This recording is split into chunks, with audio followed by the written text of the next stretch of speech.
Today is Tuesday, August 27, 2024. Coming up on Roll Up on Unfiltered, streaming live on the Black Star Network. I told y'all Republicans would do whatever they can to rig the election.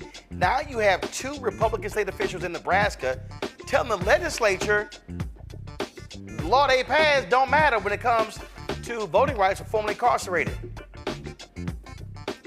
Really? Yeah, we're going to talk about that. Why is Axios saying Vice President Kamala Harris is flip-flopping when it comes to securing the border? We're going to break it down for you on the show as well. Plus, Jermaine Dupree and I talk about a controversial video he dropped. A lot of people felt he was actually speaking against Vice President Kamala Harris. He wasn't, but the video will explain exactly what's going on. Also, Republicans don't like local control. Republicans say they like local control only when they are in control. In Tennessee, Republicans in the state are saying to Memphis, oh, y'all pass a gun control measure, a non-binding measure, we're going to withhold $80 million. I told y'all these people don't play fair. And a judge in Florida says no bond for the former cop who killed an airman. We'll tell you about that as well. It's time. Oh, yeah, by the way, Jack Smith has re-indicted Donald Trump for what took place on January 6th. We'll break that down for you as well. It's time to bring the funk. I'm Roland Martin Unfiltered on the Black Star Network. Let's go. He's got whatever the miss, he's on it. Whatever it is, he's got the scoop, the fact, the find. And when it breaks, he's right on time and it's rolling. Best believe he's knowing. Putting it down from sports to news to politics. With entertainment just for kicks, he's rolling. It's on go, roll, y'all. It's rolling Martin, yeah. Rolling with rolling now. He's funk, he's fresh, he's real, the best, you know he's rolling Martin now.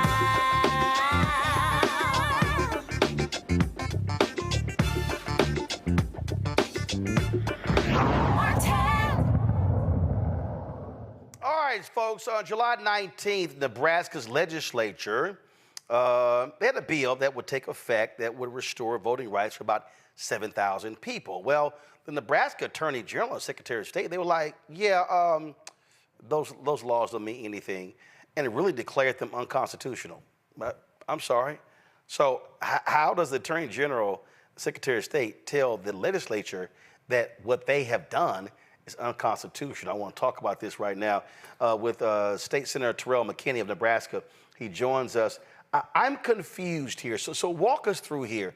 Last I checked, when the legislature passes a law, unless the Supreme Court of Nebraska says it's unconstitutional, how the hell does the Attorney General and the Secretary of State decide on their own? That's exactly what they're doing. Attorneys General's opinions are just opinions, and the Secretary of State is just going along with that opinion. But that opinion isn't legally binding. The legislature passed LB 20 during our last regular session to make it a law to restore voting rights for returning citizens in our state. And once it was about to come into effect, the Attorney General filed an opinion stating that it was unconstitutional, and also stating that a law that was passed in 2005 was unconstitutional as well. Right, that's where I'm really confused. How can the Attorney General, just on his own, say 19 years later, oh yeah, that law is unconstitutional? If somebody wanted to challenge it, you would think they would have filed a lawsuit and gone to the courts, but he just decides on his own what's unconstitutional and what isn't? Exactly. A lot of these things didn't come up during the session. None of these claims, and especially none of the claims that the law in 2005 was unconstitutional, I had never heard it before until that opinion came out, and a lot of us were surprised of it. Are Republicans in Nebraska saying what the hell is going on? Yeah, so even some of my colleagues, because Nebraska is unique. We have a unicameral. We don't have a two-body system. And the bill had passed with bipartisan support. So even when my colleagues Looks like your signal froze. Like what is going on? Actually, hold on 1 second. Your signal froze. You said my colleagues, and you froze. Go ahead. Oh, sorry. Yeah, my colleagues, once we had got called back for a special session a few weeks ago, and talking to some of my colleagues, they were having the same concerns we were having, like what is going on here? We passed this law, and then the Attorney General and the Secretary of State just comes in and tries to tell us what to do. What happened to the separation of powers? So what's next? What's next? It's in the courts right now. There's legal challenges happening. It's up in our Supreme Court. We're hoping that the Supreme Court rules in the favor of the voters, rules in favor of the people, and rules that the law is constitutional and that those individuals can have their rights restored and they can vote in the November election. Okay, now I'm confused because normally when the legislature files a suit, the Attorney General's office defends the legislature. So who's suing who? So there was the ACLU in our state filed the suit against them. So it's not the legislature filing the suit. It's the ACLU and some other legal attorneys filed the suit against the Attorney General's office. This is absolutely crazy. I want to bring in my panel, Dr. Mustafa Santiago Ali, former senior advisor for environmental justice at the EPA out of D.C., Dr. Nola Haynes, Georgetown University School of Foreign Service, also out of D.C., Dr. Larry J. Walker, assistant professor, University of Central Florida out of Orlando. First up, Larry, you get to ask the first question of State Senator Terrell McKinney. Yeah, so this is just obviously another example of, Republicans not being inconsistent about what they say they actually believe. I guess my question is, when you look at the individuals who are, this bill passed and, sort of restore, for returning citizens, restore their voting rights, do we have a breakdown in terms of the racial demographics of those individuals? I think it was 7,000 individuals or so. Do we have a racial breakdown of those individuals who maybe have the opportunity to have their voting rights restored and be able to vote? It would more than likely be disproportionately Black people. Our state's prison population is currently disproportionately. It encompasses Black individuals, mainly people from my district and the district of the only other Black senator. There's also Native Americans and Latinos as well, but disproportionately speaking, based on our prison population, I would say Black people. Nola. Thank you so much for talking about this evening. I'm really bothered by this. So my question is the ACLU filing their lawsuit? Is it a voting rights lawsuit? What type of lawsuit is it civil rights? Like what type of lawsuit is it? It's a class action suit. It's 3 individuals they're using for the suit that would have been affected by the law or were affected by what the Attorney General did. Okay, thank you. Mustafa. My question is always why. So what do they get out of this? Does it impact local races, county races, races across the state based upon where you sit and your sets of experiences? Why would they do this at this time? If you're thinking political, so Nebraska is unique. We split our electoral vote. In Omaha, we have what we call the blue dot. We have an individual running for Congress right now who could potentially flip a seat. And if you're thinking political, if we allow for more individuals who have returned home from incarceration to vote, they could potentially help in flipping that seat to a blue seat.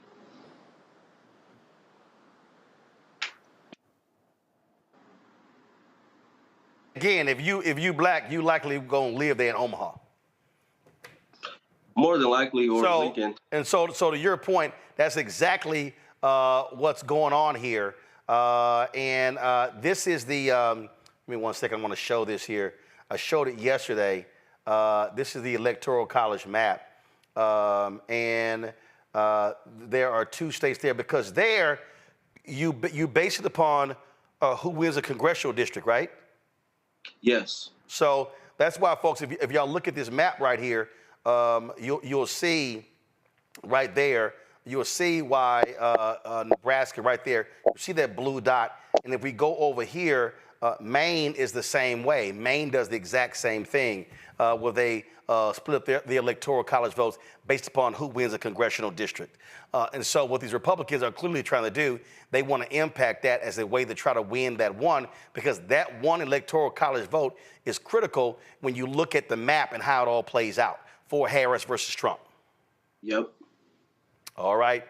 Senator, we appreciate it. Thanks a bunch. Keep us abreast what happens with this case. No problem. Thank you for having me. Folks, again, I hope y'all understand what's going on. I mean, this is the sort of stuff that Republicans do. Same thing is happening in Tennessee. It's just nonsensical what's going on there. Remember, last year we told you the Republicans in Tennessee, actually early this year, they actually outlawed in Tennessee a police review board in Nashville. So the Republicans in the state capitol telling Nashville how they can govern themselves. And also remember, earlier this year, after, of course, Memphis passed a law when it came to police stops in the aftermath of the Tyree Nichols beating. Well, guess what those Republicans did? They were like, yeah, Memphis, y'all can't do that. So they passed a bill in the Tennessee legislature telling Memphis how they can respond. Now what they're doing is the same thing. So in Tennessee, Memphis wants to do a non-binding measure regarding guns. Republicans are like, yeah, no, that's not gonna happen. And if you do that, we're gonna withhold sales tax money from you, almost some $80 million. This is the dastardly stuff these folks do, Mustafa. We saw this when it came to Confederate monuments in Alabama, in Florida, in North Carolina, in South Carolina. This is how these white conservative Republicans want to control majority black cities or Democratic cities. So in Mississippi, Jackson, when it comes to Tennessee, Memphis, Nashville. And so Republicans want to use their power in the state capitol to tell democratically elected people in cities how they should govern. So they are imposing their white conservative values on these largely black or Democratic cities. And, it brings forward that overseer mentality that has often been utilized inside of our communities. This is a power play, and they're trying to make sure that they control the dynamics that happen inside of our communities. Those dynamics, of course, often based upon the decisions that they make, can have deadly consequences inside of our communities, especially when we're talking about guns, even though, and let's give credit to folks there who have been able to lower the rates of crime that have been going on. You would think that if you see a location that is being able to find success, that you'd want to support their decisions to continue to enhance that success.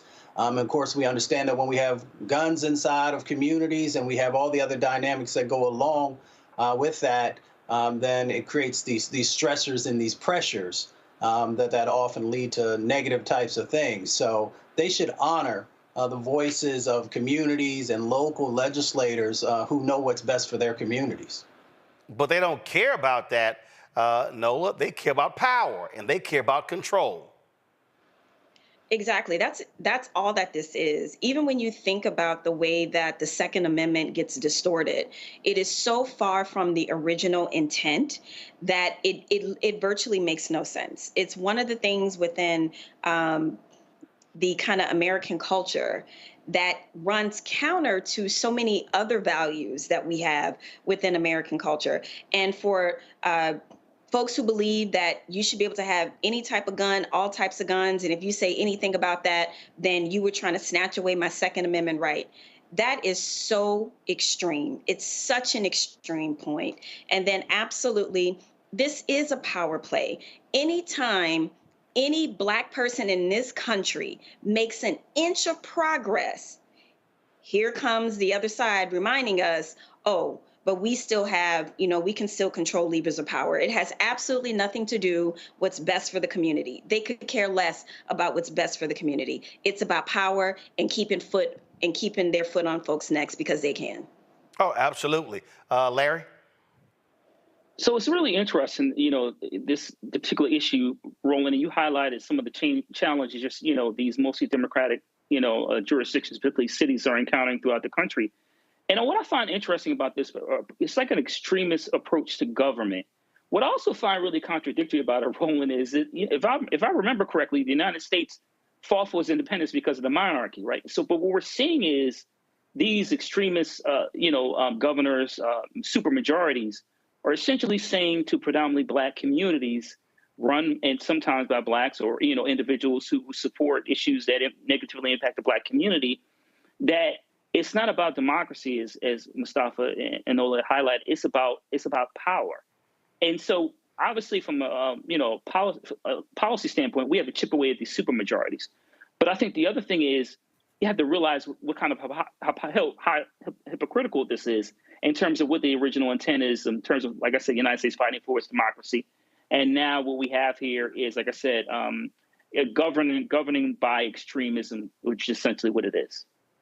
Well, that's exactly the case, and they are very extreme. And so this is just how they roll. They want to dominate these cities, want to control them. And this, look, I mean, in Missouri, the legislature there almost took over the St. Louis Police Department. They already control the Kansas City Police Department. And it was so shameful there. In Missouri, they passed a statewide ballot measure increasing the amount of money that the citizens of Kansas City have to pay to the police department. How you got people in other parts of the state telling Kansas City, how to spend their money?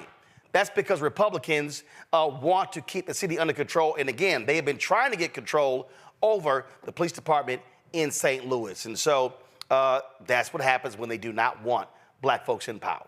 Gonna go to break. We'll be right back. Roland Martin Unfiltered, the Black Star Network. When we come back, why is Axios saying Vice President Kamala Harris is flip-flopping when it comes to the border when she and President Joe Biden supported a compromise bill with Republicans that Donald Trump told Republicans don't vote for because he wanted the issue to campaign on? Axios is full of crap for it, and we're going to call him out. You're watching Roland Martin Unfiltered, the Black Star Network. On a next, A Balanced Life with me, Dr. Jackie, how to live the dream without it turning into a royal nightmare. We'll meet an entrepreneurial couple who've been living the dream for nearly 30 years, and they're still going strong, speed bumps and all. I was all one trying to hold back, but he thinks he can do anything. He's like, no, we're going to do it. Let's do it. Let's just jump into it. And it has worked. It's a thing of beauty, literally.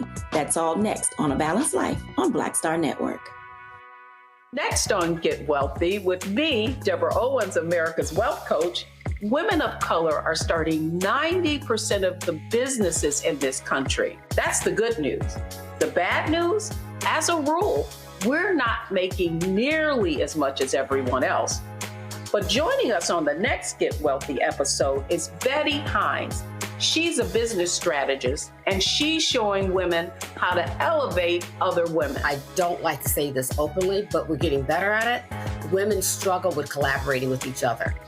And for that reason, one of the things that I demonstrate in the sessions that I have is that you can go further together if you collaborate. That's right here on Get Wealthy, only on Black Star Network.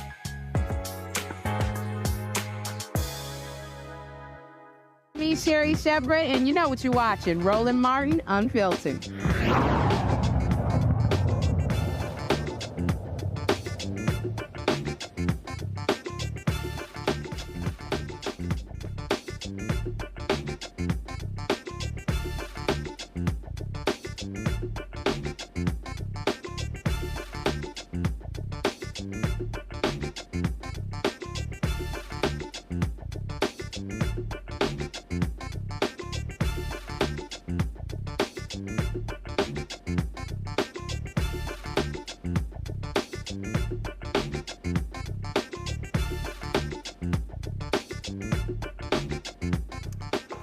I don't understand why media outlets are pretty much full of crap and just lie. We keep seeing this over and over and over again, and it's actually pretty stupid. So the folks at Axios, dropped a tweet today that said this. Y'all have it, pull it up. In their tweet, pull the article up. Harris flip-flops on building the border wall. This is their article. Now, they're saying that she has changed her position because she said in her speech that if, you know what, I'm not going to say. This is what she actually said. All right, so, y'all, she said in her speech, all right, she said in her speech that, well, you know what, that was a compromise bill, and Republicans backed out of it, and I'm going to reintroduce that bill, and if it's passed, I will sign it into law. It was the bill by Senator James Lankford out of Oklahoma. It would provide 22,000 new Border Patrol agents, 41,500 new detention facility beds, and again, Republicans tanked it. So I don't understand how they can say she's flip-flopping when, as vice president, she and President Joe Biden compromised on the border bill. See, Nola, these are the games we see playing with these media folks. They're playing Republican games by saying, well, she's a flip-flopper, when, as vice president, they compromised. The woman said, yo, I'll sign it into law. I'm trying to understand, where's the flip-flop?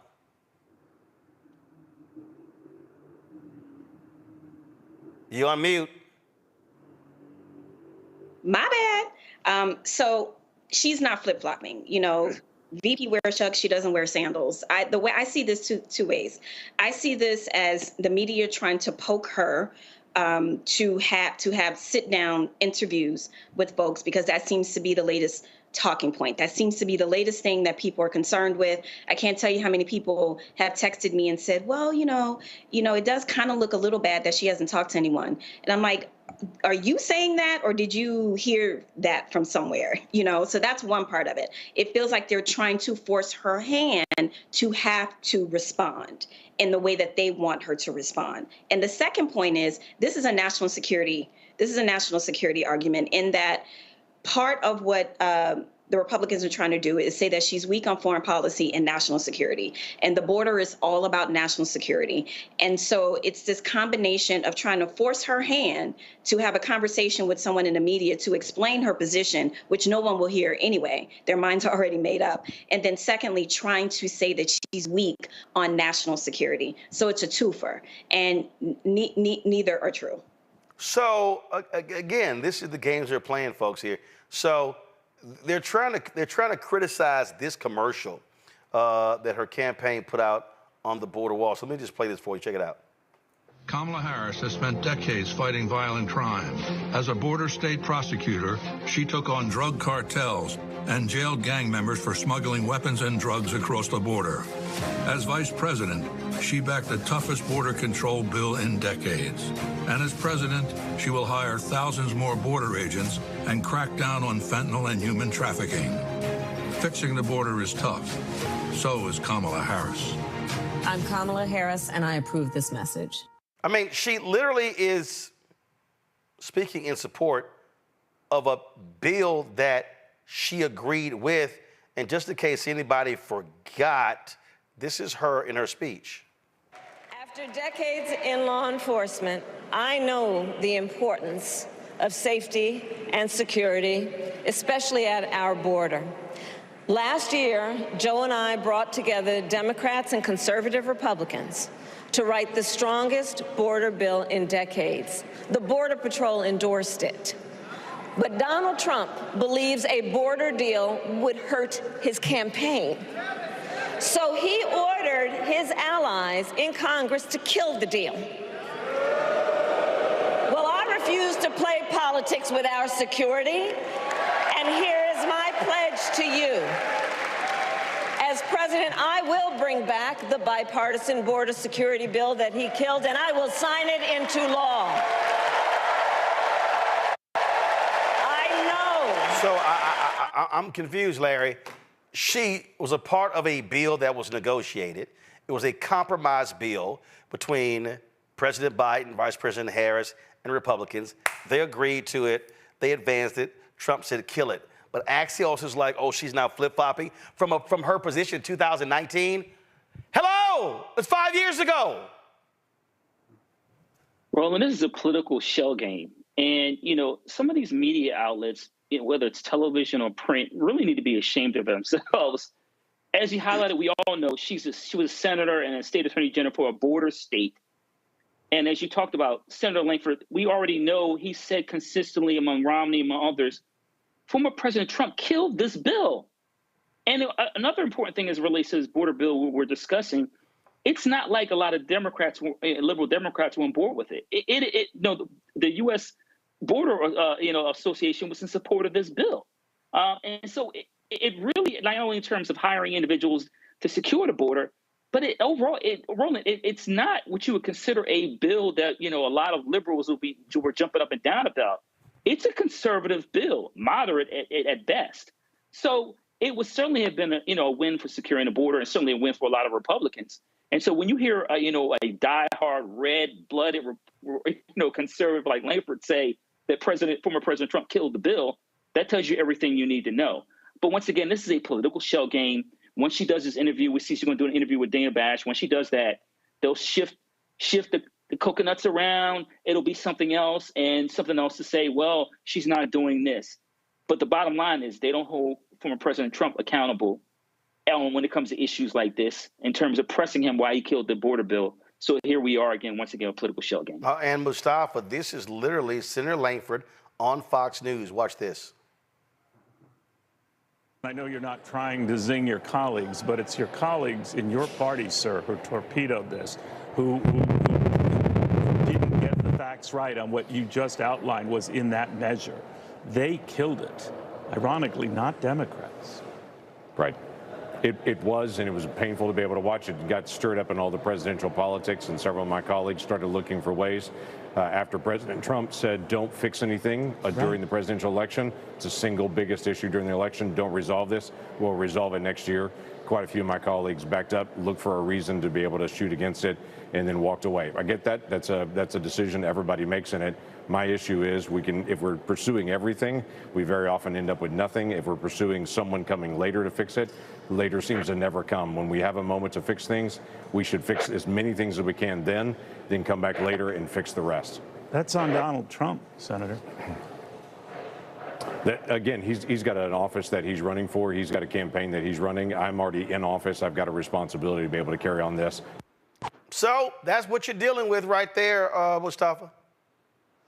Well, they often talk there's a crisis on the border. And if that's true, then they should have moved forward expeditiously to actually get that to pass. If Trump actually thought many of the things that he says about the border are true, and I've worked on the border, so I know some of the dynamics that are going on there, then he should have been fully supportive of making sure that got passed and implemented. It was the most conservative border bill, at least that I've seen, probably in the last 30 years. There are others who, of course, are experts in the space. So they had an opportunity to do something. They chose not to. Axios could have waited until after both the vice president and the governor have their first press conference or sit down, and they could have heard what she talked about. And then if they wanted to run the story based upon what they heard, it might have had a bit more legitimacy. Or at least it would have been something to talk about. But again, people are so interested in getting eyes on the things that they're putting out, trying to be the first to get to a position, even if there's not real truth in it. So as the other panelists have shared here today, it's not just a shell game. You're doing a disservice to journalism. You're doing a disservice to people who are trying to make decisions about whom they want to give their vote to.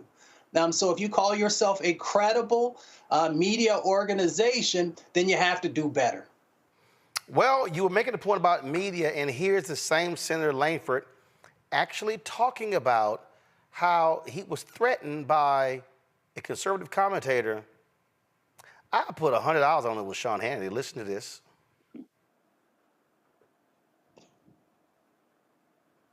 Some of them have been very clear with me. They have political differences with the bill. They say it's the wrong time to solve the problem, or let the presidential election solve this problem. In fact, I had a popular commentator 4 weeks ago that I talked to that told me flat out, before they knew any of the contents of the bill, nothing was out at that point, that told me flat out, if you try to move a bill that solves the border crisis during this presidential year, I will do whatever I can to destroy you, because I do not want you to solve this during the presidential election. By the way, they have been faithful to their promise and have done everything they can to destroy me in the past several weeks. It's what we're dealing with. They do not want to solve this issue, Larry, at all. It's a game, Roland. I mean, and what bothers me the most about this issue and other issues is the American public are not hip to what's going on at the bottom line. And, you know, listen, once again, you know, Langford, he's a red-blooded conservative, right? It's not a moderate. He votes, you know, with former President Trump probably 99.9% of the time. So this idea that he's being attacked and trying to solve an issue we know was an issue we need to solve for decades speaks volumes about in terms of where some of the media outlets are and how much power they have as it relates to influencing policy. Absolutely. Kamala Harris, Vice President Kamala Harris and Minnesota Governor Tim Walz have announced that they're going to do their first sit-down interview with CNN's Dana Bash, taking place on Thursday. A lot of media folks have been whining and complaining, oh my God, they're not doing any interviews, they're not doing any news conferences. And Mustafa, they've been whining, saying, we don't know what her policies are. Actually, we do. They kind of talk about them in speeches. They've talked about them at the convention. So I'm sort of confused by these people who are so clueless that they say, we don't know what her policies are. Are you deaf, dumb, and blind? They're just being disingenuous is what they're doing. I mean, there's no way not to know at least probably 80% of what her policies are. There may be additional things that she will share after she's had the opportunity to think more critically about them, and she's conversation with advisors that she has a part of her committee. But Vice President Harris is a brilliant politician. She is a brilliant strategist, and I'm sure that she will have policies that resonate with the vast majority of Americans. You know, we just continue to see this game, and we'll see it for the next couple of months, you know, where the media continues to take these jabs at her, but they don't have the same level of concern when it comes to former President Trump. So, you know, we know that there's disproportionality in the way that they approach things. We know that there is the you know, second set of ways that they put more pressure on her than they do on the other candidate. But I'm looking forward to hear what she has to share. And then folks will be able to make their decisions based upon that, if they want to continue to give consideration to her or to one of the other candidates. Nola? You know, I'm so happy we're talking about this because I see this as part of the larger conversation around the campaign using content creators at DNC. And I know many of them, you know, they are wonderful. The way that they deliver information to the American population is a way that I definitely can't do it, you know, a way that a lot of people in legacy media cannot do it. And I think some of this is that, you know, even with the Tulsi Gabbards and Nikki Haley's of the world, some of this we are seeing is just hating on VP, period.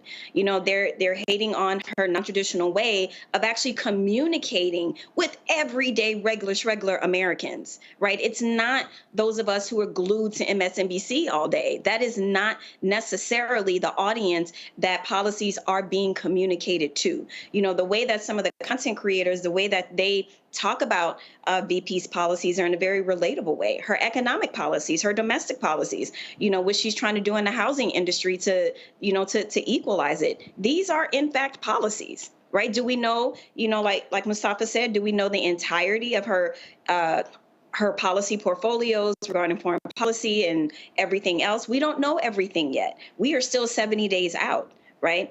And we literally just got here yesterday. So, you know, all of this definitely will take time to cultivate. And I know for a fact that VP has a lot of smart people around her that are working on these things every single day. But none of this is as it seems. It's all a smokescreen. Number one, it's about not communicating in the traditional sense. Number two, keeping in line with that, using content creators to deliver her policies and her messages, you know, bucking traditional media. And then also, she's pretty fly. Let's just keep that a buck. They're upset about that. All of it. And, you know, that's how I see a lot of these women out here who are hating on her for absolutely no reason. They just bother her. She bothers them when she wakes up and breathes in the morning. So that's just going to be there, unfortunately. But this is some of this is hate. Some of this is jealousy. It are lies. And they are really afraid of this woman. Larry? Yeah, this is, you know, like I said, I mentioned earlier in terms of a shell game. It you know, it's gonna, if it's not this, it's gonna be another issue. But, you know, I'm glad she's gonna finally do an interview with Dana Bash, because I'm sick and tired of hearing. And hopefully, Roland, I know you tweeted about this. You're next on the list to ask some questions that impact the Black community. I damn sure hope so. Listen, we calling it out. If our folks are watching right now, you need to come on Black Star Network and talk to Roland, so you can ask some of the questions that people want answers to. So let's get it out there. But just overall, Roland, you know, this fascination with her doing interviews, like she's been VP for 4 years. Prior to that, she was U.S. Senator. It's not like she doesn't sit down for interviews or doesn't discuss important policy issues. Once again, it's just smoke and mirrors. And I agree with Nola. There's a lot of hate and animosity based on some of these content creators getting access. Exactly. Well, first of all, I think it's stupid. All of these people, you know, who were complaining at the convention, they were complaining about the amenities and all this sort of stuff. Man, let me tell you something, okay? We paid for our space. We paid for the internet. If y'all wanted some snacks, bring your own damn snacks in. I did. I brought my own damn water, brought my own damn snacks. I didn't expect anybody to have some seat warmers for us and all this sort of stuff. I just can't stand all these old whiny ass media people, you know, from a lot of these other places who, oh, we got treated so much better at the Republican convention than the Democrat convention. And oh, we didn't like our seats and we were too high up and we couldn't go onto the floor.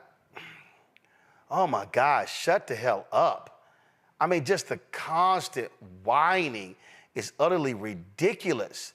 These people actually drive me crazy with all of this crap, as opposed to, you know what, do your jobs. And also, let's be clear, it ain't like you're getting a lot of news at a political convention.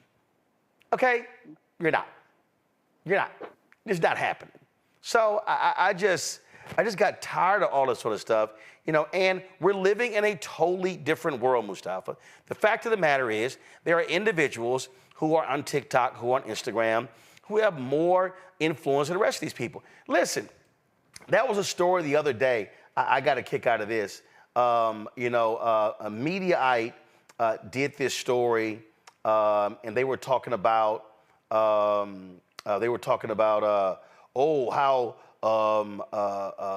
what's that silly ass child name? Megyn Kelly.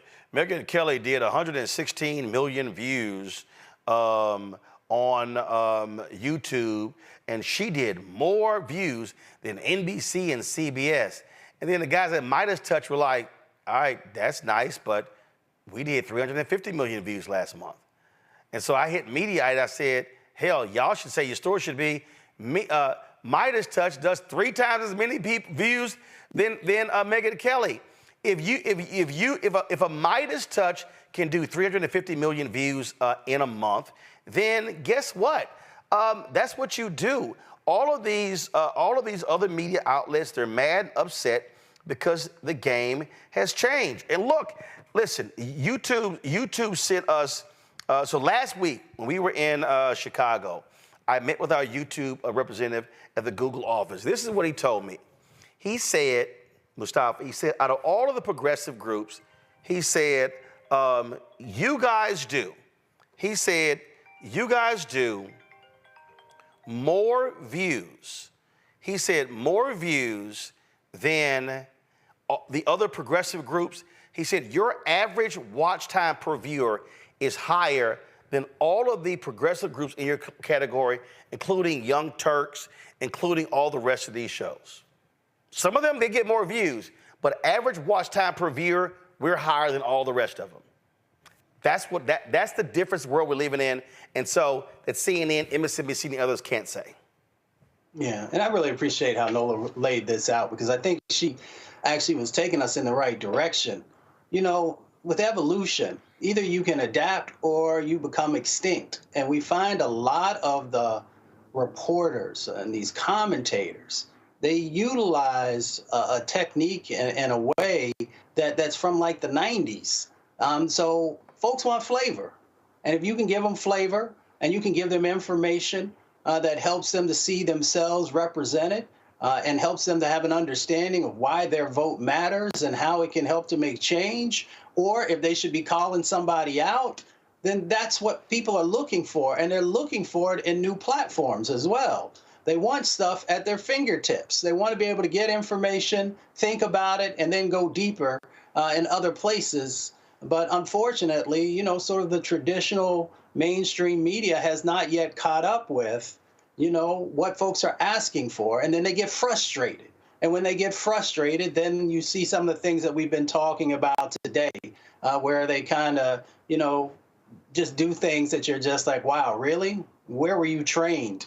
And who actually were your mentors and guides, and how you engage with folks and how you have honesty and authenticity in the information that you share. So I applaud all these new content creators who are doing it authentically and who are reaching a whole new generation and helping them to think critically about what do they want for the future, who are the leaders that they want for the future, and how they play a role in helping to make that happen. You know, and it's crazy. It's just nuts. And all they do is complain about it, but it's a new day. You have to reach new audiences in a different way, Nola.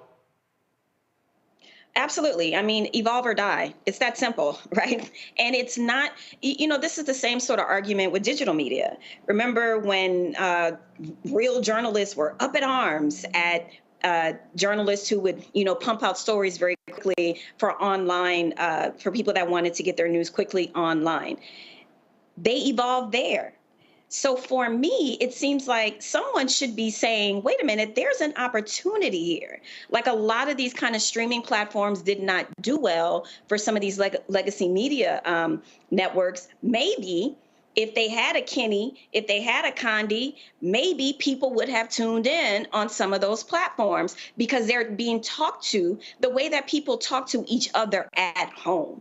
I mean, the way that I express myself here is definitely not the same way I express myself with friends. You know, it's just a different type of conversation.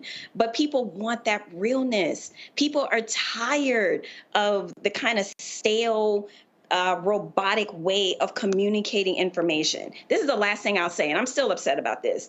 I had a media hit when Tim Walz was announced for VP. I got dinged for being too happy. Excuse me?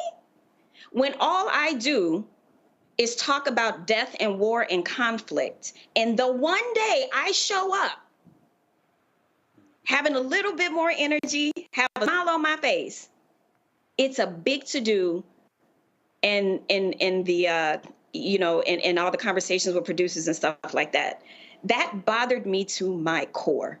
So when I see my friends in Chicago and the content creators doing their thing, and let's keep this a buck, that is a hustle. They hustle for those interviews, right? It's their own creativity. There isn't a team around them helping to put packages together, to help them put shows and ideas together. This is coming from them. So they are a threat, and I understand why they are a threat, because they are creative.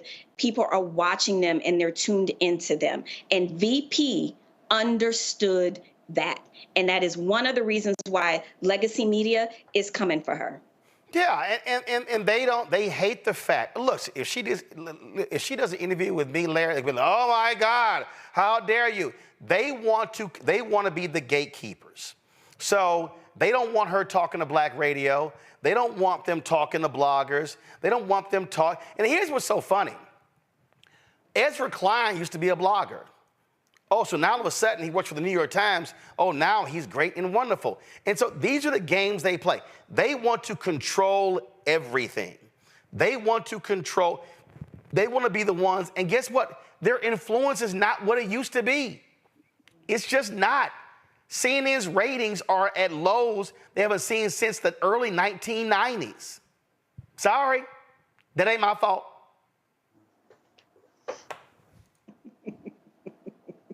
A popular New Orleans saying. Larry, go ahead. Yeah, so Rowan, these, you're talking about legacy media, platforms. They're about to become the new Blockbuster. So if they don't get it together, listen, it's one thing about capitalism is it eats its own. So if like I said, Nola said, if you don't adapt, you adapt and die. So what's happening is we're seeing and I think COVID helped accelerate this.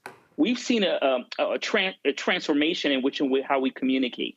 And so these platforms, and I know some of them have tried these other smaller projects to try to get people engaged. It's not working. And I think, Roland, why your platform is successful and you are, is that it's organic and authentic. So the way you engage with people on social media and the way we engage, we have conversations here, this is all authentic.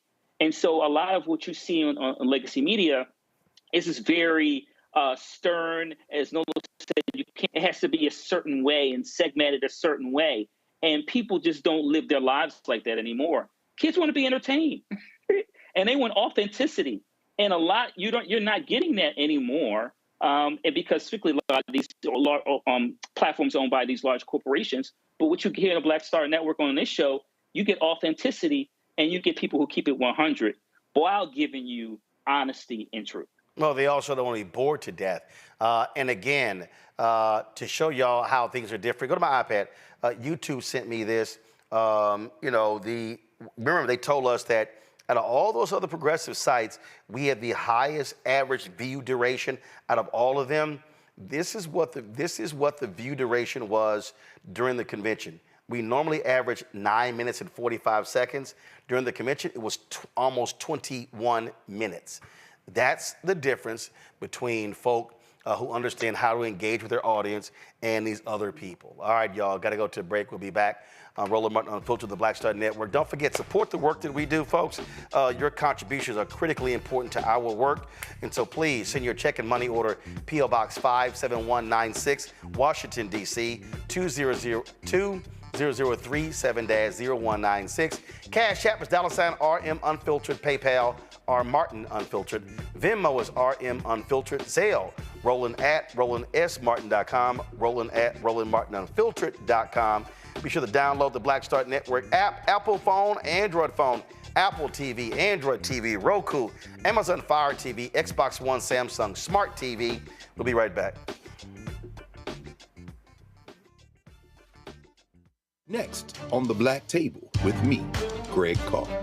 We featured the brand new work of Professor Angie Porter, which, simply put, is a revolutionary reframing of the African experience in this country. It's the one legal article everyone, and I mean everyone, should read. Professor Porter and Dr. Valencia Watkins, our legal roundtable team, join us to explore the paper that I guarantee is going to prompt a major aha moment in our culture. you crystallize it by saying, who are we to other people? Who are African people to others? Governance is our thing. Who are we to each other? The structures we create for ourselves, how we order the universe as African people. That's next on The Black Table, here on the Black Star Network.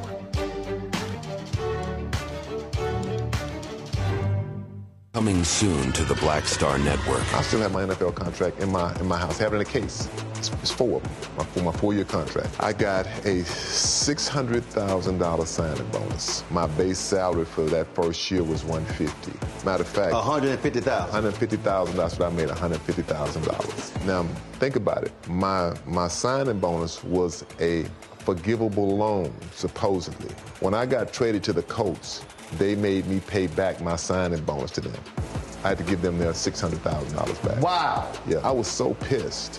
Because, I try to be a man of my word. I'm like, you, I'll give you your money back.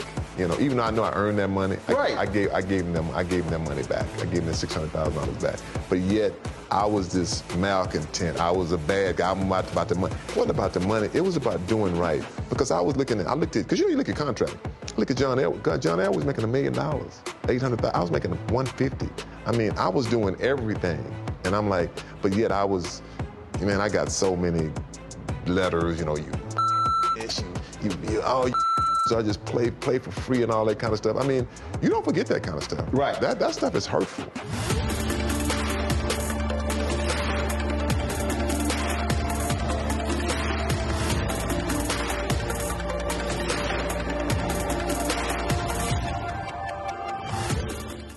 Sherry Shepard with Sammy Roman. I'm Dr. Robin B., pharmacist and fitness coach, and you're watching Roland Martin Unfiltered.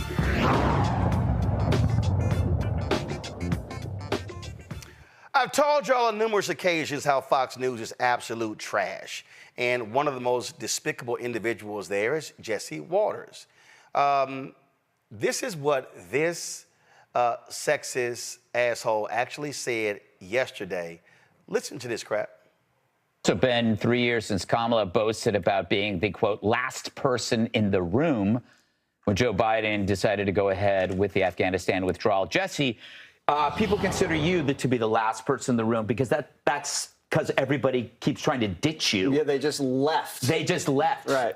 But you understand the reference, Greg. Yes. Is that she was somehow involved in the decision, and it was her wise guidance that he was relying upon. Listen, she was the last in the room in Afghanistan. She was the border czar, and she was the deciding vote on trillions of inflationary spending. On those 3 most popular Joe Biden items, she's basically like a conjoined twin. You cannot separate the two. And let's talk about foreign policy. What is her foreign policy? And this is where the president has his most impact. You have a lot of room to maneuver there as commander-in-chief. We don't know who she is. We don't know what she believes. She's going to get paralyzed in the Situation Room while the generals have their way with her. Right now, Jesse, Jesse, I don't like that. Figuratively, Take again, it back. Have their way with her, control her, not in a sexual way.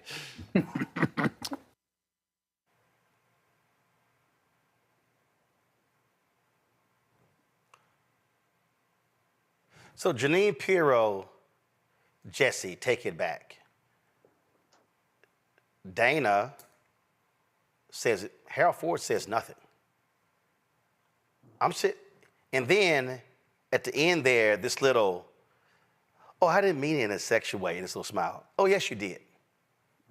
And you know what? Suzanne Scott, the CEO of Fox News, won't rebuke him, won't call him out, won't admonish him, won't take him off the air. This is the kind of stuff they encourage. Nola, here's what everybody needs to understand. And this ain't even September yet. You're going to see far more sexist, misogynistic, and yes, racist attacks on Vice President Kamala Harris the closer we get to the election.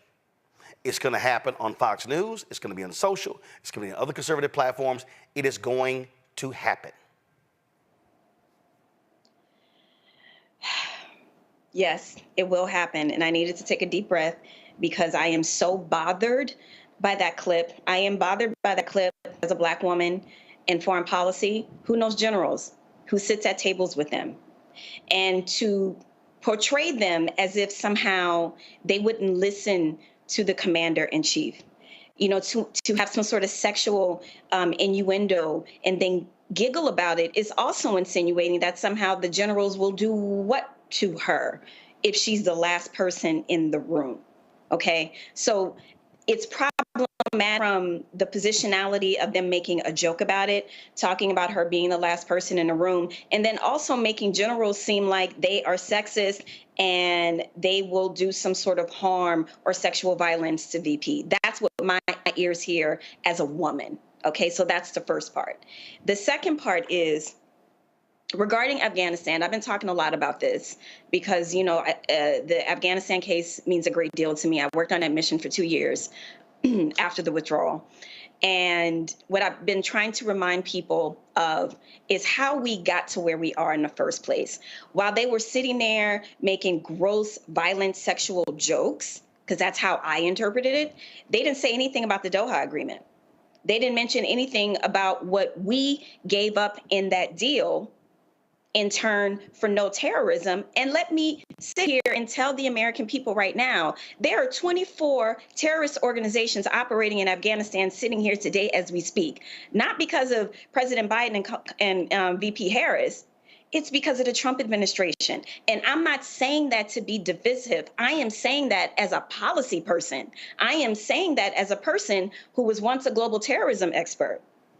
This is my wheelhouse. So for them to give, you know, their viewers and their watchers part of the story, which is what they do, and then to laugh and joke about generals not, you know, respecting her and, you know, possibly wanting to do some sort of sexual harm to her, the way in which they created that visual for their viewing audience not only made her inept, you know, made her ineffective, but then you just completely demeaned her and took away all of her agency, all of her strength and intellect.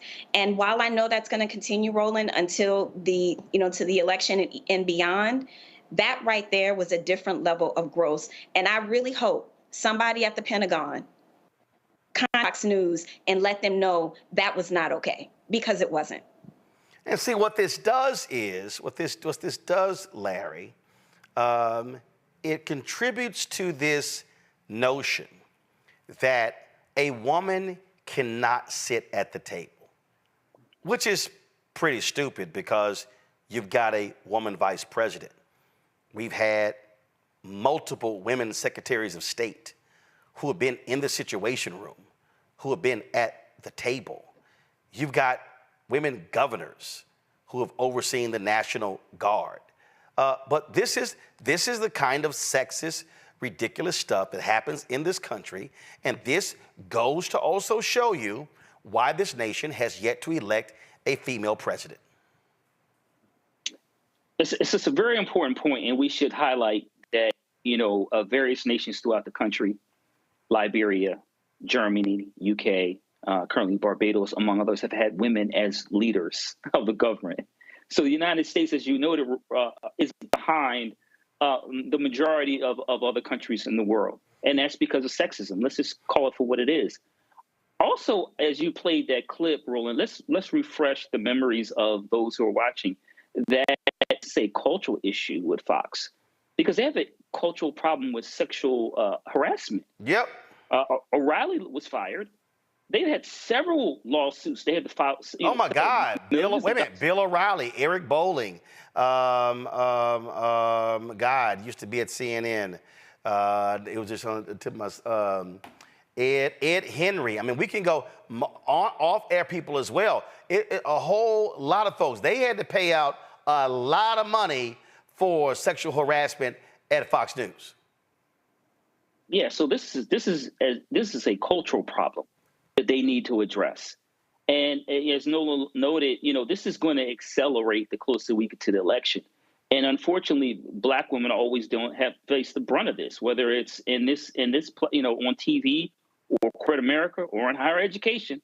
Let's be honest, wherever sisters are and wherever they excel, there are often those, particularly white males, who struggle to adapt because their beliefs are rooted in these ideas about sexist ideas about what women can and can't do.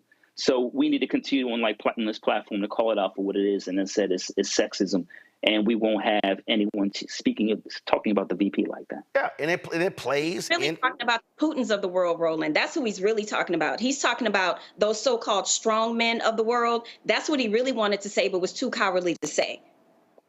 Well, and again, Mustafa, if you're a man sitting at that table, you immediately check that fool for that kind of crap. If you're a man involved, if you're somebody who just goes along because you want to keep getting a check, then you allow that type of foolishness, that trash, to continue to be spewed and move forward. We often highlight, different media organizations and entities that are falling short. We did that earlier on the show. Often people will say, well, that's just Fox News. That's just part of the culture. That's just the way they get down.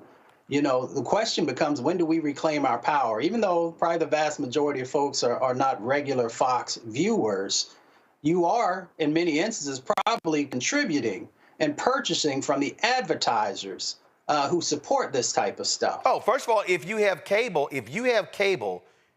a significant part of your bill is going to Fox News.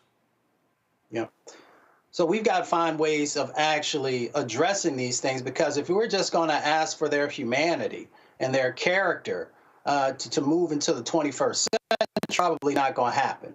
You got to, unfortunately, hit people in the pockets, and it has to come in multiple ways, and it has to come from folks not just saying, well, that's just too bad that they said something like that, to actually getting active and taking a look at who are the advertisers and stop giving them your money. And then, of course, having those conversations also with cable companies, which I know, based upon a number of shows that we've talked about here, a number of times here on the show, that is not as always easy in dealing with some of the cable companies. But we have to raise our voices to what our sets of expectations are and what we will allow and what we won't.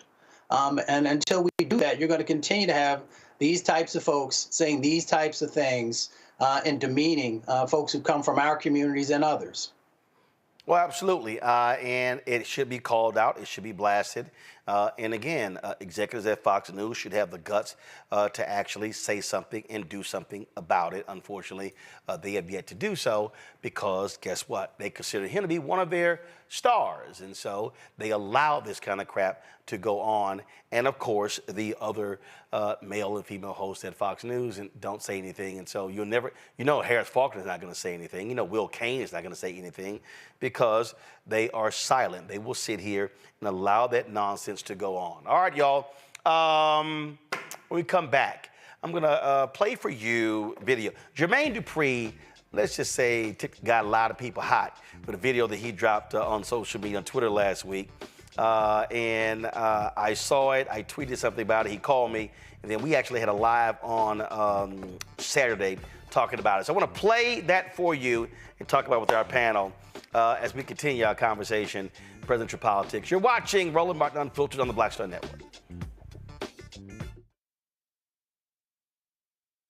And what happens in black culture. We're about covering these things that matter to us, speaking to our issues and concerns. This is a genuine people-powered movement. There's a lot of stuff that we're not getting. You get it, and you spread the word. We wish to plead our own cause.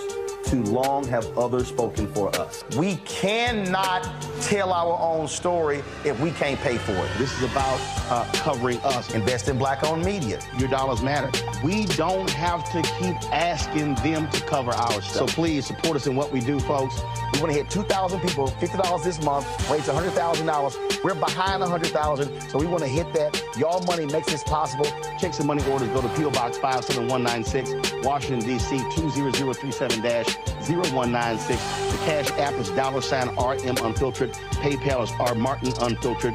Venmo is RM Unfiltered. Zelle is Roland at RolandSMartin.com.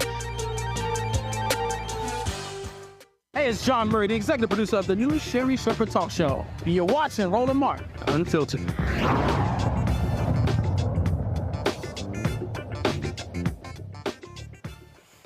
All right, folks, Jermaine Dupri has been prominent in supporting various candidates over the last several years. He was on the campaign trail in 2020 and 22 with U.S. Senator Raphael Warnock, and he also has been supportive of the vice president. Well, was it Wednesday? It was the day before her speech on Thursday in Chicago. He dropped this video that got a lot of people lighting him up. Real quick, I want to talk about the DNC. I feel like the DNC has been going amazing, but I also feel like tonight, Kamala Harris has a pretty difficult job, right? And it's interesting because the Republican correspondent that's been doing the roundup after the DNC has ended, he asked the question that I kind of asked Kamala when we had our second meeting, the fact that she's in office right now, she's in the White House right now. And the guy, he said, what makes y'all believe that she's gonna get this stuff done if she becomes president and she's already in the House? And it's a tricky question because I asked Kamala basically the same thing, right? In so many words. And I asked her, like, as the vice president, why they don't let her talk when, Biden seems like he needed someone to speak up for him. I thought that's what the role of the vice president was to help the president. And basically, she kind of let me know that her hands was tied, that they didn't really allow her to be a voice like that in that space. And tonight, I don't know if she's gonna, I want to see how if she even touches on this, because if she doesn't touch on it, that's the question that I feel like the people that have mixed decisions about voting for her, this is one of the questions. This is the top question that they had. And like I said, this is what the Republicans are saying. And they never heard the part about her hands being tied. And if she says something about her hands being tied, then it makes it look like the White House or the Democratic Party didn't really want her to exceed. So she can't really say her hands was tied, but she does have to step into that space. This is something I do believe. Well, boy, after that video dropped, man, he got cooked on social media. I mean, folk were dropping all kind of videos, going after him. And I had tweeted, I was like, yo, Jermaine, before you drop something like that, hit me in the future before you do. And so Friday, he hit me up. We talked on Friday, and he said, hey, let's do a live chat on Saturday to talk a little bit more about this with the general public. And so we did, and here's that conversation. I need you to give them a little context on how you viewed what actually was happening as opposed to what actually happened. So here's the deal, folks. The Republicans, so when Jermaine posted the video, he referenced a Republican commentator on CNN who was saying, well, she was there. Why couldn't she do this while she was president? While she's vice president. And so when he and I talked last night, the Republicans, their strategy is to blame her for everything. So their deal is, well, if any of y'all saying you can't hear, it's on your device, y'all. Trust me, everybody else can hear. So if you can't hear, it's on your device, all right? So just letting y'all know, okay? So here's the deal. The Republicans, J.D. Trump, J.D. Vance, Republican Party, all of them, their strategy, yes, Scott Jennings, is to say, well, if she's announcing these things, why didn't she get this done? Well, and then when Jermaine talked about in his video what she said to him, that's actually true. The vice president serves at the pleasure of the president. The vice president can have their own views. The reality is the president sets the tone. A lot of people have been saying, well, the vice president, she needs to be doing this and saying this. She can't. She has to toe the line of the president. The vice president is not a separate elected position. There are some states in the union where the lieutenant governor runs separately from the governor, and they can take whatever position they want. In Texas, is that way. But in Maryland, in Illinois, the lieutenant governor runs with the governor. And so that person has to support the line of the president. What people don't realize is the vice president can't just decide she wants to just, okay, I'm going to go give a speech on gun control in Florida. She can't do that because the White House, his advisors may say, that's not what we're focusing on right now. That's not our strategy. So the vice president is really handicapped in a way where it's really a position where your job is to support the president. And so I think what happened was, I think a lot of people, when you mentioned a Republican guy, they thought you were saying, oh, I'm agreeing with him, why she ain't getting this stuff done. So I think that's what happened. Yeah, so, and then, like I said, I explained this to him to Ronald yesterday, and it's crazy, these messages and everything that people saying. You said they was cooking me or you woke up. And they going crazy. But, you know, one of the things I said to you last night that really shook me crazy was that as many people have so much things to say about me, it's crazy that the Dems that are voices, they're not saying this right. When the public and you told me. Right. And that's the part I want everybody to understand. Right. I'm sitting here watching TV, I'm watching CNN. I'm not sitting here saying CNN. I don't do all that. I just watch TV. You know what I'm saying? I'm watching TV. I see people who have an opportunity to say exactly what you said. Right. And they're not correcting these people that's on TV. Right. So when I was on CNN for 6 years, black people would say, man, you talk the way we talk. Man, you say what we say in the barbershop. You say what we say at home. So you're right. When you're sitting opposite of Scott Jennings, you got to jump in his ass. You got to say, you got to push back immediately. Otherwise, he is controlling the narrative and he is setting the narrative. And that's really what you're talking about. What you're talking about is you want folks to, because like when we talk, you were like, got it. Like it wasn't that hard because it's also a part of what their strategy is. And so here's the other piece. Now that she's the nominee, so she now actually has two jobs. So she's the nominee, but she's still the vice president. Biden is still president. This is the part I was saying it was tricky. When I said it's tricky in my video, this is exactly what I was talking about, people. So he's going to explain to y'all the tricky part, right? So Vice President Harris, if she has her own view on Israel-Gaza,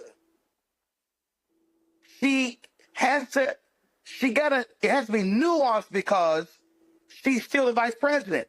The president, there's only one president at one time. The president sets policy.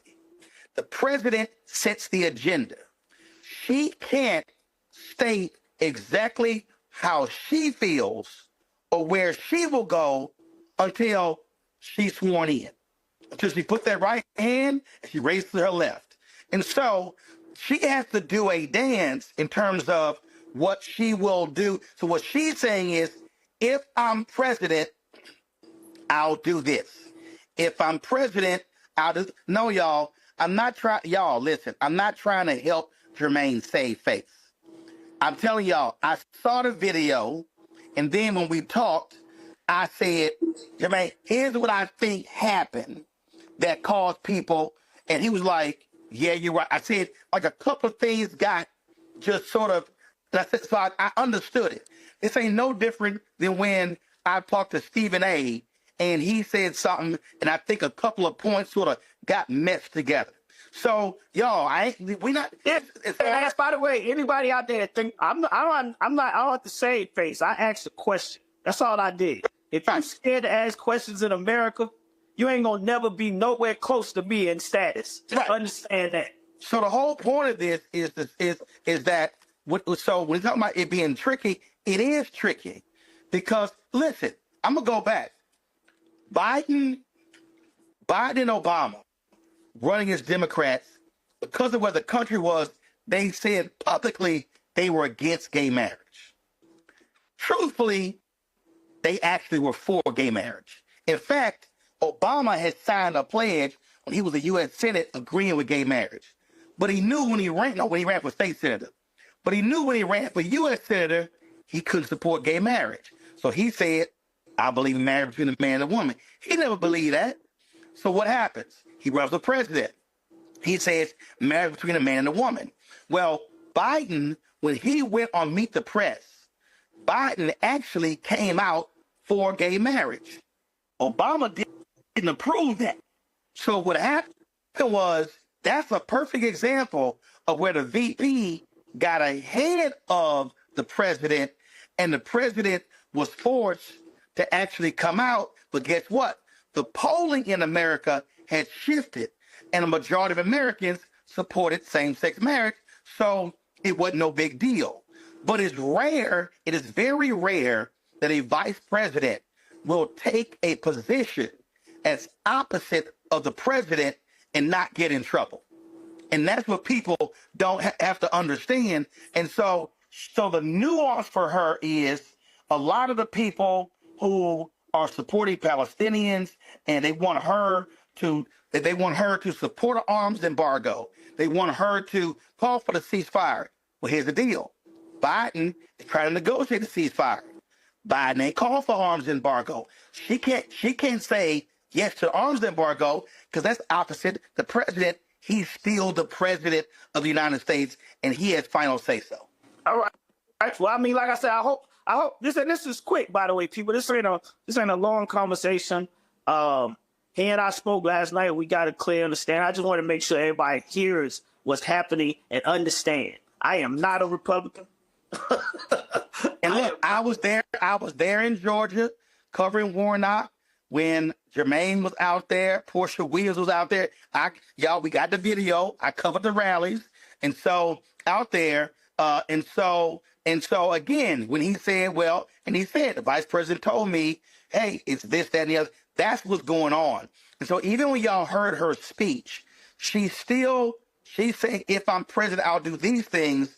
But the reality, but the goal of the Republicans, they want to tag her with any failure. So that's why, and look at the talking points.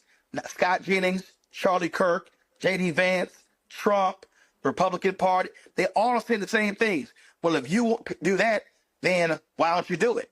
Why don't you do it? Why don't you do it for the last 3.5 years? I've heard a bunch of black people say, well, why she ain't done this? Why she ain't done that? Because she can't. She's the vice president. And in fact, here's what's crazy. And people don't even understand this. You've seen, to his credit, President Joe Biden has put her out front more than any president I can remember in American history. Let me say that again. I don't think y'all heard what I said. President Biden, in numerous cases, she'll speak, then he'll speak. That rarely happened with Obama and Biden. It didn't happen with Trump and Pence. It didn't happen with Clinton and Gore, Bush and Cheney, Reagan and H.W. Bush and Dan Quayle. It didn't happen. I mean, you can keep going back. It just doesn't happen a lot. So a lot of people, including black people, have had expectations for Vice President Harris that does not go with the job. Now, some of y'all said, well, they muzzle her. Y'all, I'm trying to tell y'all. Okay, let me just make it real. Jermaine has a company. I got a company. if somebody works for our company, they can't just run out and say, oh, yeah, we're going to sign so-and-so to Roland Martin's Black Star Network. We're going to sign so-and-so to Jermaine's company. And Jermaine like, your ass don't talk for the CEO. You are an employee of the CEO. Yeah. It's the same thing. And if they get out of line and they mess up the business, they out of line. So folks don't understand that. So they got to stop acting like, she can say whatever. In fact, you have more freedom to speak as a U.S. Senator or a House member than you do as the Vice President. Because you have the pleasure of the President. Because the President could have dropped. See, people don't understand. Some elite Democrats, Jermaine, went to Biden and said, take her off the ticket. She's a drag on the ticket. Find somebody else. The President can listen to everybody clearly. President Joe Biden could have said, Kamala, I'm replacing you from the ticket. And there was nothing that she could say or do because it's his choice. That's crazy. And I want to, before I get off, I want to talk about, so as I'm sitting there watching TV and the Democratic convention ended, they had 10 people that CNN claimed were, what was the name of these people? Commentators. Oh no, that was a focus group. Yeah, the focus group. It was 7 or 8 undecided. Yeah, undecided people, right? So at the end, the last person was a black man, and the black man said, "See, I'm still voting for Trump." And the guy said, "Why? What made you say this, right?" And he said, "She spoke well. She sounded intelligent," or whatever he tried to say. He said, "But she ain't really lay out no policies." And this is the part that I feel like I said, they continue to keep harping on this. And this is the part that you told me about yesterday, is that because I keep hearing people say, but she still haven't put up policies up on the website, right? This is something that I see they keep talking about. And you told me yesterday she can't write her policies as of yet because she's still under the policies of Joe Biden. That's correct, right? I'm saying that, right? Right. So here's the deal. Real quick, Vicky Dillard, you a lie. I wasn't fired by CNN. Nice try, because you ain't never been hired by CNN. So here's the whole deal here. I mean, I love people that just lie, and they just lie. Is she lying? So here's the whole deal here. When it comes to, again, so first of all, CNN screwed up. That guy, all he had to do was check his Twitter feed. He was a Trump supporter. He wasn't undecided. He got MAGA crap all over his social media feed. So that's a lie. It ain't no different than Fox News interviewing people by saying so-and-so is undecided. And there's a lie. They literally recycle people. So CNN needs to come out and admit that they screwed up by having that guy on. And then he said, well, she not ready. I'm sorry. Let me be clear. She's been a district attorney, state attorney general, a U.S. senator, and vice president for 4 years, but she ain't ready? Donald Trump had never served in public life in his life. Never. But he ready? Oh, wait a minute. J.D. Vance has only been a U.S. senator for 2 years. He was elected in 2022. So he ready? Get the fuck out of here. But see, again, this is a narrative that they're trying to frame to say not ready, but she's absolutely ready. In fact, I'm about to hurt some of y'all feelings. Vice President Kamala Harris has more political experience right now than Obama did when he was elected. He was a state senator. He was a U.S. senator for 4 years, and then was elected president. So she's been DA, Attorney General, U.S. Senator, Vice President. That's a resume. But again, the Republican strategy is so what you heard, and what you're saying is, why don't y'all other commentators hit back? Why don't y'all Listen, the position that I had when I was on CNN was I'm putting people in rhetorical body bags. I ain't letting nothing slide. We hitting everybody, every single thing. And in fact, somebody sent me this text and they right. Remember, Mike Pence refused to go along with Trump in a certification of the ballots, and Trump was going to let him get killed. Trump was going to let him get attacked. So everybody got to understand what's happening here, the political game. The right wants to frame her as being weak, ineffective, inexperienced. And what you're saying is you want to see folk on the left, progressives, fighting for her and hitting them back and pushing back on their BS. Yeah, because I seen somebody just comment, they said my comment of me saying what she told me could have hurt her. And I'm like, no, I'm not. That's a lie. God, every person, listen, people know the vice president is a limited position. I mean, it is. So, I mean, we all know that. The vice president normally, the joke has for decades has been the vice president does two things: cut ribbons and go to funerals. That's literally the joke of the vice president. In fact, there are a lot of people politically who never wanted to be vice president because they think it's a horrible job. If you're a governor, you're like one of 50. You control the state. I know some people say, you know what? I'd rather be governor than be vice president. So it's a thankless job. You really don't control your staff. You really don't control your policies. And you are working at the behest of whatever the agenda of the president and his advisors decide. So people don't understand you don't have a lot of room. You can't do your own thing as vice president.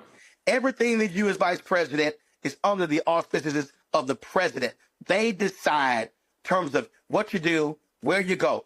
If perfect example, Biden had that fundraiser in Los Angeles, it raised $30 million.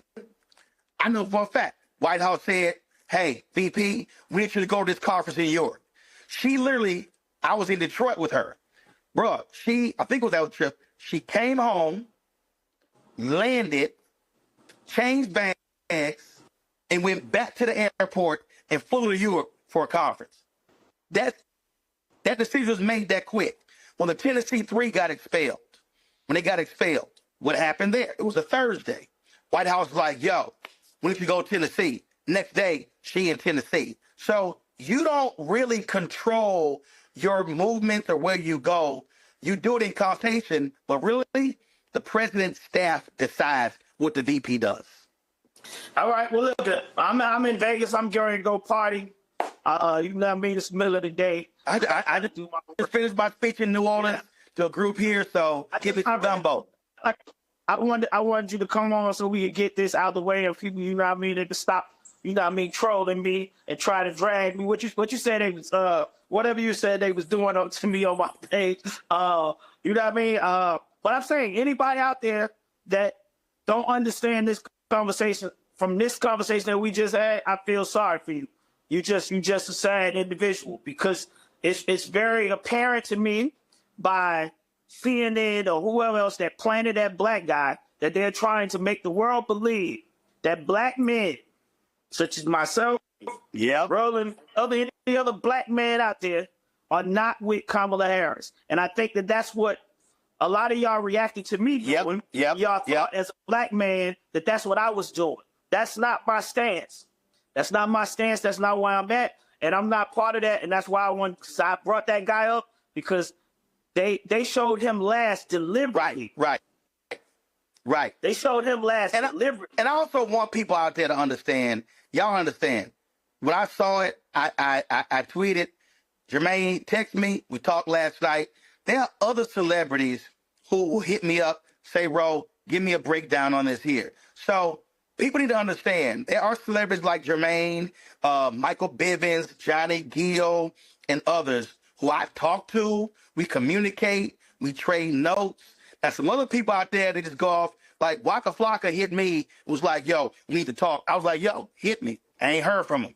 So this is about, again, when I saw people's response, I saw the video, and I knew what he was saying, but I also knew how a couple of things sort of got meshed together and why people responded. So that's why I was like, yo, let's talk. So that's what this is all about. And I hope a lot of people got educated who didn't know about the stuff we just talked about.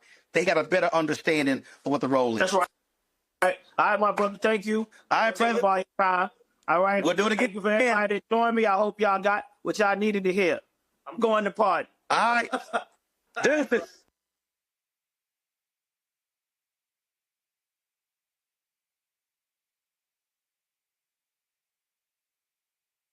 This with our panel, Mustafa, Larry, Nola. I mean, it's been a lot of this. It's been, you know, you got folk around here. I saw somebody sent me a video, Don Lemon running around and some of these brothers saying stupid stuff. What kills me, Mustafa, you got these brothers running around. Yeah, I had some dude on some, he was it was on some, I think it was on Jermaine's page. He's like, yeah, you know, we had more money in our pockets, you know, when Trump was president. Then I had to say, okay, so who fixed the economy that Bush left us in a recession? Obama, Biden. Who handed Trump a thriving economy? Obama, Biden. What did Trump, Pence leave Biden, Harris? An economy that was in the toilet, unemployment rate 17%. Then I had to say, all y'all fools keep talking about stimulus money you got. Trump didn't give you that money. It was democratically controlled Congress that actually approved the money. And again, so you got these people who are advancing lies, who are pushing that nonsense, won't do any real research, and they're just throwing stuff out there, and it's just absolutely ridiculous. Yeah, some people just want to be contrarian, but other folks, you know, everybody knows me. I'm an optimist. I like to see the best in people, and I like to think that for some of these folks, it's just that they're not educated. They really don't understand the rules of the game, if I could say it that way. So they continue to just, you know, hear things and share them without actually thinking it through and asking the, you know, the real critical questions that are so important. You know, I like facts, and facts have shown that when Democrats are the ones that are in office, that the economy continues to thrive. And often, as you just talked about, after they had to fix the mistakes that Republicans had done. That's just the way it is. Look, Bill Clinton said in his speech that since the end of the Cold War, 51 million jobs created in America, 50 million under Democrats, 1 million under Republicans, and people came back and they were like, that's gotta be. He said in the speech, I checked 3 times. When it was over, all these different media outlets said, that can't be true. It's true. So 50 million to 1. So how in the hell is Trump and Republicans better on the economy? Nonsense. Well, some of it is perception also, and because, you know, they've had individuals out there, they've had networks that continue to share this, infuse this misinformation and disinformation because they know they don't have any policy to stand on. When you look at the economy, that they can't stand on that either, so they try and reframe everything. And unfortunately, you know, we live in a society where people don't read. And because they don't read, if they hear something, then they assume that it must be true, and then it just continues, you know, to build. So we've got to change that dynamic. The other part of it is our educational system. You know, at one time in this country, civics was a part, you know, of the curricula in a significant way. And now, you know, people have no idea how their local governments work, their county governments, the state governments, or the federal governments. So therefore, they have these ideas about, as we just went through in this previous session, you know, about what the vice president can and cannot do. So we really need to make sure that we have all the information that's necessary for us to make the best decisions for our community and stop relying on others to share with us their information, because a lot of the times that information is tainted. Sometimes it's unintentional, but more times than not, it is intentional. There's real intentionality in planting false information inside of our communities. Yeah, and the thing here, Nola, I've had to encounter black women and black men, and I've seen folk throw out some absolute BS. When I listen to some of these fools say, you ain't getting nothing for your vote, That's a lie. First of all, if you sit your ass on your couch at home and you don't vote, you absolutely ain't get nothing for your vote. But the reality is, when we talk about what do you get for a vote, that also means that after the election, you must stay engaged and then begin to demand change. That's what folks don't seem to understand. Ooh, that is definitely one part of it. And I think it's not so much that, well, no, I think it's very accurate that they don't want to understand it because the information is out there. And I think this points to a larger problem. So on the Republican side, you don't have a coalition that's going to hold them accountable for anything. It really is a cult mentality. It really is whatever the dictator, whatever the king says, then that must be true. And then you have a lot of sycophants to go out there and be surrogates and to forcefully push these narratives through. And, you know, part of the conversation you were having with Jermaine, which I thought was very kind of you and very diplomatic, the first part of that video, he was parroting, he may not want to admit it or not, but he was parroting a Republican talking point. And why was he doing that? Because they are very forceful in the way that they say things, in a way that you're like, oh, that's a very good point, and completely distract you from reality, right? So we've had this conversation many times about how Republicans, their forceful and aggressive way of messaging has a way of penetrating through all the noise. And I'll just say one last time, this is something where the content creators, where they cut through that noise. They absolutely do. You do it, Roland. Reese does it. Clay Kane, Karen, there are some folks out there who are doing it, but the aggressiveness is what the people are asking for. When a Democratic surrogate says, no, this is actually the truth, they don't want that person saying that to be sitting there all prim and proper and should I say demure. They want somebody, like you said, that's going to dig in that behind. They're going to keep that foot on your neck and not relent. That is what the people want. So in terms of people not wanting to understand, you're absolutely right. But the moment they are entertained, you best believe they are going to sit up and listen. So if that's the game we have to play, guess what? Checkmate. Larry, I've had more people, I've gone at it with more people on social media, and you'll sit here and you're knocked down their lies, and they try to throw out more BS. And listen, this is real simple. If you want to vote for Donald Trump, knock yourself out. But the reality is this here. He is a sexual assaulter. He is a liar. He is a narcissist. He is an insurrectionist. He is someone who kept stolen documents that were classified. He is somebody that inflated the property of the assets of his property. He is somebody who led a fake university. He is somebody who led a fraudulent foundation. All those things are true. Yeah, that's all accurate. And so, look, Roland, I'm just going to keep it real as it comes to people putting this misinformation out, and VP Harris and former President Trump. For people I see on social media who are posting nonsense, I'm coming for that neck. There's no time for games right now.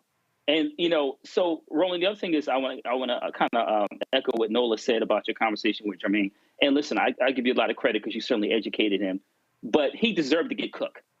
And because I think that what's happening is, in terms of, once again, we have a decision about misinformation, and particularly as it relates to Black men, what I'm seeing disproportionately is I'm seeing brothers, as Nola said, echoing these talking points that have nothing to do with making sure we continue to make sure that Black people have the political, social, economic resources to be successful. So we have to, and we're going to have to continue to critique individuals who are putting information out there with large platforms. I think this is the really big difference between the past and today. And the people may have posed questions, but when you pose them to 500,000, million, 2 million people, that could make a difference in the election, literally, in a couple of months. So I implore anyone who's watching this, Roland, I know a lot of people who are actors, et cetera, who are watching this show. If you have questions, like if you in ATL, go to the House, Spelman, Clark, Atlanta, and speak to a political scientist or a history professor or somebody. Don't post things on social media that may be inaccurate and may prevent someone from registering to vote or voting if they're registered to vote, because we cannot afford it. But Roland, shout out to you once again to kind of coming together, giving an opportunity, a platform to discuss these issues. But we don't have time to be putting any information out there that might be destructive. And here's also what's interesting. Jermaine also had posted, that this video here was his most least viewed video.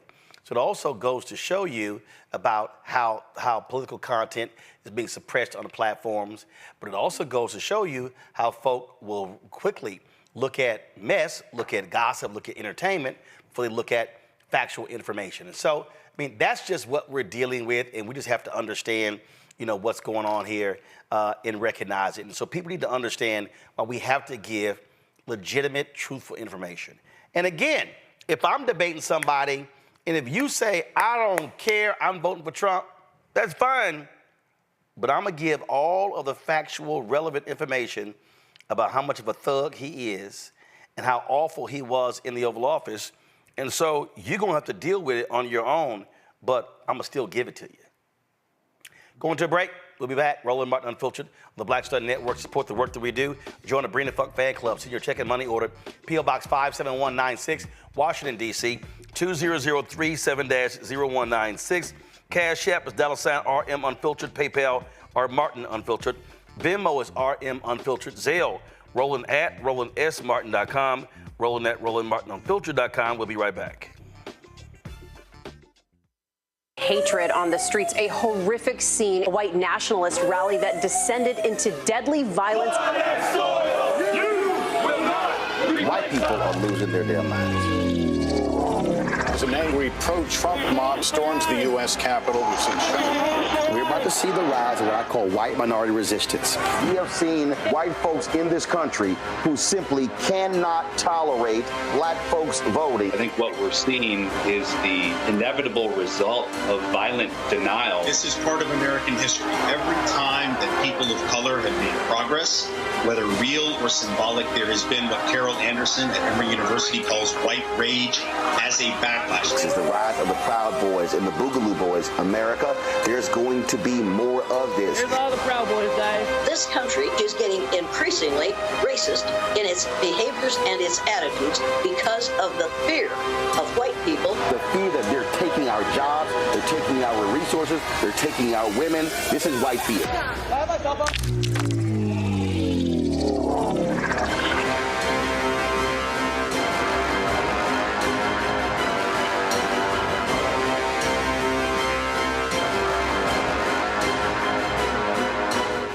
I am Tommy Davidson. I play Oscar on Proud Family, Louder and Prouder. Right now, I'm rolling with Roland Martin, unfiltered, uncut, unplugged, and undamn believable. You hear me?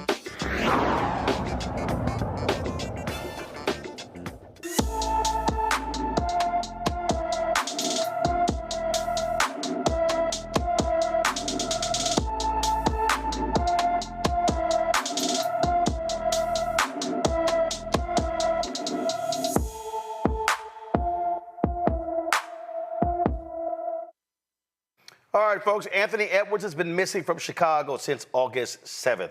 The 13-year-old is 5 feet 5 inches tall, weighs 115 pounds, with black hair and brown eyes. Anyone with information about Anthony Edwards should call the Chicago Police Department at 312-745-5020, 312-745-5020. The nation's oldest civil rights organization, Latino civil rights organization, LULAC, is demanding a Department of Justice investigation into raids in Texas targeting Latinos. That's right. Texas Attorney General Ken Paxton led this particular raid alleging voter fraud. LULAC is requesting the DOJ investigate Paxton's office for violations of the Voting Rights Act. The organization is accusing Paxton's office of carrying out illegal searches based on voter fraud. The Justice Department confirmed receipt of the letter from LULAC and the ACLU, but declined to comment further. Last week, Paxton's office announced that it was launching undercover operations and an investigation into reports alleging some organizations in Texas are unlawfully registering non-citizens to vote in violation of state and federal laws. Here's what's crazy here, Larry. This was based upon a false report, a lying report on Fox News by Maria Bartiromo. That's what started this whole deal. It was based upon a lie. And so what you have here, especially with data now showing Vice President Kamala Harris bringing Trump's lead in Texas down, significant Latino support for her as well. This is absolute the targeting of Latino voters, trying to scare them. So I want to say the first point I want to make is I hope people realize this doesn't happen in healthy democracies. That's the first point. And so secondly, Roland, this is all about the win in November. That's all it comes down to. Thirdly, Roland, you know this is a Texan. Paxton shouldn't even be in office right now. He should have been impeached. He should be, and really he needs to be in jail for all the laws he's broken. So when you give someone like this a pass, you empower them to continue to break the law. So breaking in some 70-year-olds, not having the police kick in the door. She's actually 87. Her name is Lydia Martinez, 87. She's been a member of LULAC for more than 35 years, and she works to expand voter registration among seniors and veterans in South Texas. Yeah, having the police show up at someone's house like that, who's in their 80s, who's had a commitment to civil rights, highlights what this is about. This is not about the rights of people. And we know in terms of, Texas trying to prosecute women for, making choices about their bodies. This is consistent along that line about when it comes to actual freedoms and who's deciding who's free to do what. And once again, this is another issue relating to individuals trying to register those from the Latino community. But once again, as I said, this is not a sign from a healthy democracy. And this is why people need to make the right choices in November for the election for president and U.S. Senate right there in Texas. Texas State Senator Roland Gutierrez, he released this video because it's happening in his district. I want to be very clear here on what I have to say. Ken Paxton is nothing more than a crook, a liar, a cheat, an indicted felon that was placed on deferred adjudication for fraud. And what he did in the last week, in the last several weeks, going after Latinos in my district with police officers' guns blaring into grandmothers' houses is beyond the pale. It's beyond that. It is an outright injustice what these Republicans in Texas are doing to perpetuate their fraudulent story that people are voter harvesting. We've seen this age-old story over and over again and over and over again. It's proven wrong. But what it does do, it keeps Latinos from voting. Well, I'm telling you here right now, if you're a Latino and you're out there listening, you must wake up and you must vote and you must stop this injustice from happening. And the only way it's going to happen is if we raise our heads and raise our voices and raise our pens and we fight against these charlatans like Ken Paxton and others that want nothing more than more money and more power. We will fight and we will win. Right there, what you're seeing here, Nola, he's absolutely right. Ken Paxton, he should be in jail. He's an absolutely thug. He was indicted. I mean, I swear that case went on for damn near half a decade. And Republicans, they want to impeach him. But folks got bought off, like Lieutenant Governor Dan Patrick, who got a $3 million donation from Paxton's biggest donor as well. And he was like, oh, no, that didn't impact my view on this. You're right. And then Paxton and Republicans targeted the people who voted against him for impeachment and took several of them out. This is the kind of crap you have going on in Texas. The Republicans there, led by Greg Abbott, Dan Patrick, are running a corrupt thug political operation. First of all, si se puede, honey, I am with Roland. You better go, first of all. Second, what did Ply say today? You either going to vote for the KKK or AKA? I mean, we have seen these thuggish tactics before. Like none of this is new. None of these scare tactics are new, which is why my response to all of this is, Roland, I am tired. And the only course of action cannot just be voting. Some things and laws have to change. The way that rural communities are constantly targeted over and over and over every single election cycle. How is this okay? That's where I'm at with all of this. I think we will get through 24 just fine. I think that we will. But the tactics that are happening in these states and on the ground, that needs to be a different type of mediation. Something needs to happen where our communities are not constantly under threat. And, you know, while I know that the visualization of the KKK versus the AKA might be offensive to some people, when you think about the long history of nation and violence and the type of tactics that are used to keep people from voting, there was a certain group in this country that participated in those types of activities. If they don't want to be branded that way, maybe they shouldn't act that way. Well, but what you have here is you have a media entity that is behind this. Here's ready. Go to my iPad. It was Maria Bartiromo who, it says right here, Fox News, Maria Bartiromo admitted she did no reporting for spouting lies about illegal voting. Her lies on Fox News launched this action by Ken Paxton, and she is still on the air. Fox News allows this blatant lying to happen, and guess what? There's nothing that happens to these people. They just lie with impunity on Fox News. Yeah, we've known that that's not a real news service for decades now. Again, for me, it goes back to what are you going to do about it? And that means that you got to get engaged. So, yes, we got to make sure that we're voting. Yes, we got to make sure that we have a strong Department of Justice. But we also got to make sure that economically, that when we have individuals, entities that continue to attack our communities, that continue to try and destabilize our opportunities to fully participate in the civic process, then we got to hit them in the pockets. And we've got to make sure that we understand what that looks like. And you've got to make sure that you're also, you know, it's not an overnight thing. It's not one day where you say, we're going to do X. It has to be a part of a strategy. Yep. And when we don't do that, then we leave ourselves continue to be vulnerable. And just understand that this is what Ken Paxton said on Steve Bannon's podcast. If you want to understand how these people are using their power to steal and rig elections, listen to this. It's certainly critical to my state, and that's why we fought off these 12 lawsuits. We had them in Houston, we had them in San Antonio, we had them in Austin, we had them in the counties where you'd have the most liberal judges. And it was a concerted effort nationally with lots of money going into it. And just knowing that we had 12 lawsuits that we had to win, and if we had lost one of them, like we lost Harris County, Trump won by 620,000 votes in Texas. Harris County mail-in ballots that they wanted to send out were 2.5 million. Those were all illegal, and we were able to stop every one of them. Had we not done that, we would have been in the very same situation. We would have been on election night. I was watching election night, and I knew when I saw what was happening in these other states that would have been Texas. We would have been in the same boat. We would have been one of those battleground states that they were counting votes in Harris County for 3 days, and Donald Trump would have lost the election.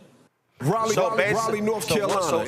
So what he is saying right there is real simple.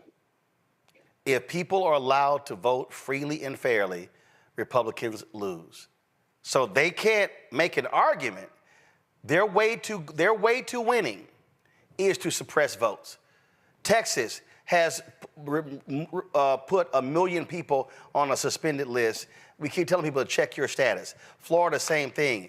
They need to cheat to win. We're seeing this in Georgia, in Florida. We're seeing this in Arizona. We're seeing it in Texas.